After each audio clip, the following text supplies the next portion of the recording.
بسم اللہ الرحمن الرحیم۔ السلام علیکم۔ صحیح بخاری سے حدیث نمبر 136۔ میں ایک مرتبہ ابو ہریرہ رضی اللہ عنہ کے ساتھ مسجد کی چھت پر چڑھا تو آپ نے وضو کیا اور کہا کہ میں نے رسول اللہ صلی اللہ علیہ وآلہ وسلم سے سنا تھا کہ آپ فرما رہے تھے کہ میری امت کے لوگ وضو کے نشانات کی وجہ سے قیامت کے دن سفید پیشانی اور سفید ہاتھ پاؤں کی والوں کی شکل میں بلائے جائیں گے، تو تم میں سے جو کوئی اپنی چمک بڑھانا چاہتا ہے تو وہ بڑھا لے، یعنی وضو اچھی طرح کرے۔ صحیح بخاری سے حدیث نمبر 137۔ انہوں نے رسول کریم صلی اللہ علیہ وآلہ وسلم سے شکایت کی کہ ایک شخص ہے جسے یہ خیال ہوتا ہے کہ نماز میں کوئی چیز یعنی ہوا نکلتی معلوم ہوئی ہے۔ آپ نے فرمایا کہ نماز سے نہ پھرے یا نہ مڑے جب تک آواز نہ سنے یا بو نہ پائے۔ صحیح بخاری سے حدیث نمبر 138۔ نبی کریم صلی اللہ علیہ وآلہ وسلم سوئے یہاں تک کہ آپ خراٹے لینے لگے، پھر آپ نے نماز پڑھی، اور کبھی راوی نے یوں کہا کہ آپ صلی اللہ علیہ وآلہ وسلم لیٹ گئے، پھر خراٹے لینے لگے، پھر آپ صلی اللہ علیہ وآلہ وسلم کھڑے ہوئے، اس کے بعد نماز پڑھی۔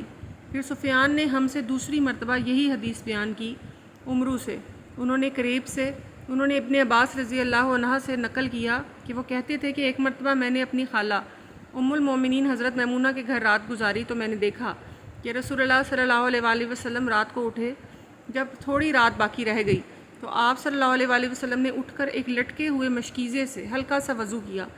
عمرو اس کو ہلکا پن اور معمولی ہونا بیان کرتے تھے، اور آپ کھڑے ہو کر نماز پڑھنے لگے تو میں نے بھی اسی طرح وضو کیا جس طرح آپ صلی اللہ علیہ وآلہ وسلم نے کیا تھا، پھر آ کر آپ کے بائیں طرف کھڑا ہو گیا۔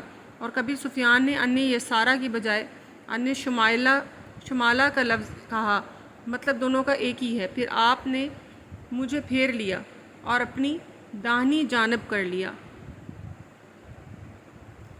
پھر نماز پڑھی جس قدر اللہ کو منظور تھا، پھر آپ لیٹ گئے اور سو گئے حتیٰ کہ خراٹوں کی آواز آنے لگی۔ پھر آپ کی خدمت میں مؤذن حاضر ہوا اور اس نے آپ کو نماز کی اطلاع دی۔ آپ صلی اللہ علیہ وآلہ وسلم اس کے ساتھ نماز کے لیے تشریف لے گئے، پھر آپ نے نماز پڑھی اور وضو نہیں کیا۔ سفیان کہتے ہیں کہ ہم نے عمرو سے کہا، کچھ لوگ کہتے ہیں کہ رسول کریم صلی اللہ علیہ وآلہ وسلم کی آنکھیں سوتی تھیں، دل نہیں سوتا تھا۔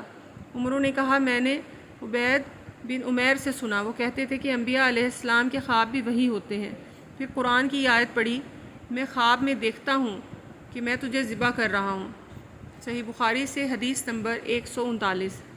رسول اللہ صلی اللہ علیہ وآلہ وسلم میدان عرفات سے واپس ہوئے، جب گھاٹی میں پہنچے تو آپ اتر گئے۔ آپ صلی اللہ علیہ وآلہ وسلم نے پہلے پیشاب کیا، پھر وضو کیا اور خوب اچھی طرح نہیں کیا۔ تب میں نے کہا، یا رسول اللہ، نماز کا وقت آ گیا۔ آپ صلی اللہ علیہ وآلہ وسلم نے فرمایا، نماز تمہارے آگے ہے، یعنی مزدلفہ چل کے پڑھیں گے۔ جب مزدلفہ میں پہنچے تو آپ نے خوب اچھی طرح وضو کیا، پھر جماعت کھڑی کی گئی۔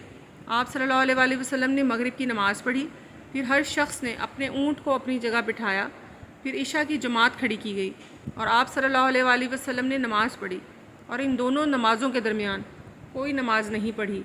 صحیح بخاری سے حدیث نمبر 140۔ ایک مرتبہ انہوں نے یعنی ابن عباس رضی اللہ عنہ نے وضو کیا تو اپنا چہرہ دھویا، اس طرح کہ پہلے پانی کے ایک چلو سے کلی کی اور ناک میں پانی دیا، پھر پانی کا ایک اور چلو لیا، پھر اس کو اسی طرح کیا، یعنی ہاتھ کو ملایا، پھر اس سے اپنا چہرہ دھویا، پھر پانی کا دوسرا چلو لیا اور اس سے اپنا داہنا ہاتھ دھویا، پھر پانی کا ایک اور چلو لے کر اس سے اپنا بایاں ہاتھ دھویا، اس کے بعد اپنے سر کا مسح کیا، پھر پانی کا چلو لے کر داہنے پاؤں پر ڈالا اور اسے دھویا، پھر دوسرے چلو سے اپنا پاؤں دھویا، یعنی بایاں پاؤں۔ اس کے بعد کہا کہ میں نے رسول اللہ صلی اللہ علیہ وآلہ وسلم کو اسی طرح وضو کرتے ہوئے دیکھا ہے۔